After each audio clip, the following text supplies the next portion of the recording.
Hello guys, welcome back again sa ating YouTube channel, no, The Action Man. Una sa lahat, mega love shoutout po sa lahat ng mga kakamping at sa mga hindi man mga kakamping. Kung interesado ka sa bidyong ito, patapusin mo na hanggang dulo at huwag nyo nang kalimutan na i-like at i-share ang ating video para malaman naman ang iilan sa ating mga kababayan na nagtutulog-tulugan sa katotohanan. So muli naman nagbabalik ang nag-iisa nyong host na si The Action Man para magbigay ng komentaryo at reaction sa mga mainit ng issue ng bayan. So ito ho mga ka-action, mga kakamping, no, may gusto lang po ako na i-share sa inyo. Good news ho ito mga ka-action. Mukhang papalapit na po ang katotohanan nito mga ka-action. At kumpirmado ho mga ka-action na ang nasabing arrest warrant ng Amerika ay pinag-utos na ng Korte ng Amerika na i-unsealed o buksan po ito mga ka-action. So ano po ang ibig sabihin nito? Well, ito po yung pag-unsealed ng nasabing arrest warrant ay malaking implikasyon para mapabilis ang pag-issue ng extradition laban dito kay Pastor Kibuloy o sa pilitang pagkuha sa kanya para ipaharap doon sa Korte ng Amerika ho mga ka-action. Ang kasunod ho nito ay makipagtulungan po ang korte sa iba't ibang pamahalaan kagaya ho ng Interpol ho mga ka-action. So nasa Interpol na pala itong kaso na ito mga ka-action.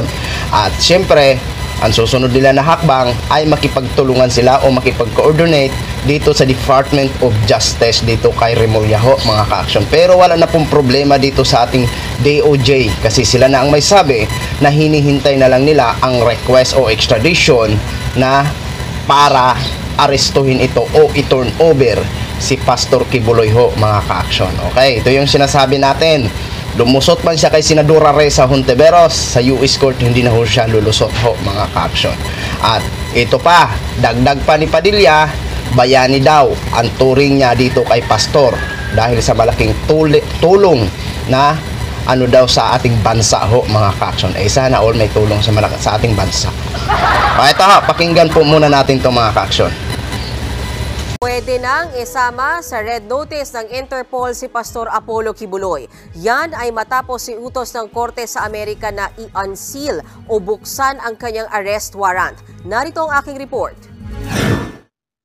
Ipinag-utos na ng Korte sa Amerika na i-unseal o buksan ang arrest warrant doon laban kay Kingdom of Jesus Christ founder Pastor Apollo Kibuloy. Kasunod ito ng hiling ng United States Attorney Criminal Division na humahawak sa kaso. Fraud, coercion, sex trafficking ng mga bata, conspiracy at pagpupuslit ng mga pera ang ilan sa mga kasong kinakaharap ni Kibuloy sa Amerika. Ayon sa abogadong si Attorney Buko de la Cruz, malaki ang implikasyon ng unsealing ng arrest warrant. Posible umanong mapadali nito ang extradition o sapilitang pagpapapunta kay Kibuloy sa Amerika para harapin niya roon ang kanyang mga kaso. Pag ito ay na-unseal, makikipagtulungan na siya sa iba't ibang ahensya ng pamahalaan tulad ng Interpol, which is an coordination, no? Samahan ng iba't ibang pulisya sa buong mundo.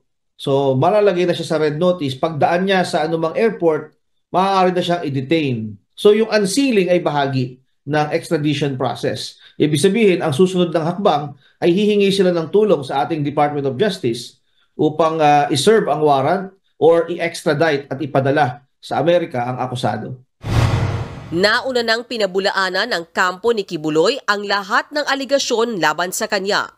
Dito sa Pilipinas, may ilang mambabatas namang pumipigil sa pagpapaaresto ng Senado kay Kibuloy. Nangangalap ng pirma si Senador Robin Padilla sa mga miyembro ng Senate Committee on Women and Children, Family Relations and Gender Equality. Layo nitong baliktarin ang mosyong ipakontempt si Kibuloy dahil sa hindi niya pagdalo sa nagdaang hearing kahit meron na siyang sampina. Kaugnay ito ng mga reklamo ng pangmamaltrato at panggagahasa sa ilang miyembro ng kanilang simbahan laban kay Kibuloy. Ayon kay Padilla, bayani ang turing niya sa pastor. Nakasama raw niya si Kibuloy sa paglaban sa New People's Army noong Administrasyong Duterte. He deserved, para sa mga mata ko, ng isang tao ang tingin ko bayani sa pakikipaglaban niya sa komunista na naging kasama ko ganitong klase, papayagan ko, maiskandalo. Teka muna. Nasaan ang utang na loob natin sa serbisyo ng taong ito na inalay niya sa paglaban sa komunista? Hindi rin daw dapat Senado ang tumidinig sa mga reklamo laban kay Kibuloy, kundi ang Department of Justice. Ito ay usapin ng isang pananampalataya. Huwag natin ialis ang usapin na yon sapagkat meron tayo sa konstitusyon na paghihiwalay ng religion at ng Estado. Nilinaw naman ni Senator Padilla na hindi niya campaign contributor si Kibuloy noong eleksyon. Ibang pabor daw ang ibinigay sa kanya ng pastor. Una na yung dasal. Dasal. Napaka-importante nun. Doon sa channel niya, sa SMNI, nabigyan niya ako ng airtime na wala akong binabayaran. Yung mga panahon na walang tumutulong sa akin dahil ako naman ay walang pera sa kampanya. Yung helicopter niya, pinahihiram niya sa akin. Yung mga ganong klaseng pabor. Sa 14 na miyembro ng komite, 8 ang kailangang mapapirma ni Padilla para mabaliktad ang contempt order. 4 na silang pumirma, kabilang sina Senators Bongo, Amy Marcos at Cynthia Villar. Ayon kay Villar, pumirma siya dahil hindi raw siya naniniwala sa mga aligasyon kay Kibuloy. Kaibigan ko si Pastor Kibuloy, mabait siya sa aming pamilya at nagtataka ako din sa case na yan. Kaya medyo hindi ako masyadong naniniwala din. Kinausap din daw ni Padilla sina Senators Grace Poe at Raffy Tulfo pero tumanggi silang pirmahan ang written objection na ipaaresto si Kibuloy. Kabilang din si Senator J.V. Ejercito sa mga unang pumirma pero binawi niya ito matapos umano niyang pag-aralang mabuti ang mga impormasyon at testimonya ng mga testigo kaugnay sa aligasyon ng panggagahasa laban sa pastor. Binigyan ng hanggang March 12 si Padilla para kumalap ng 8 pirma para hindi i-contempt ng Senado si Kibuloy. So yun na ho mga ka-aksyon, mga kakamping no, napakinggan na po natin. O, di ba? Good news ho ito mga ka-aksyon. Di ba? Napakinggan nyo naman ang sinabi ni Senador Robin Padilla. Bayanis na ituring niya ito si pastor dahil nga daw may malaking tulong sa pakikipaglaban ng komunist. Ipalagay natin na may tulong ho siya o may ambag dito sa Pilipinas natin.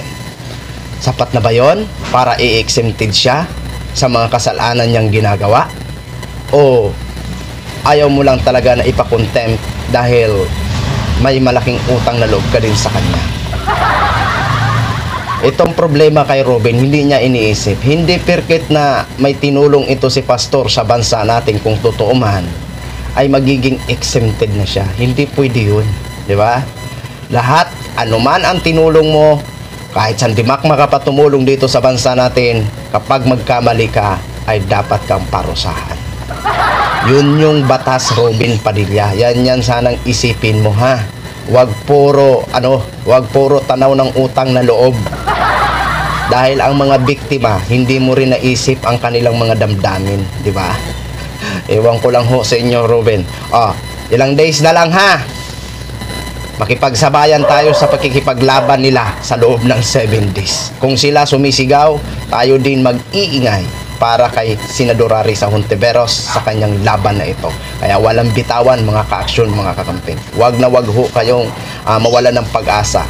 Asahan nyo na mananaig ang katarungan at katotohanan. So yun lang ho ang latest update natin mga ka-aksyon. Maraming salamat po sa ating mga viewers Luzon, Visayas at Mindanao all over the world.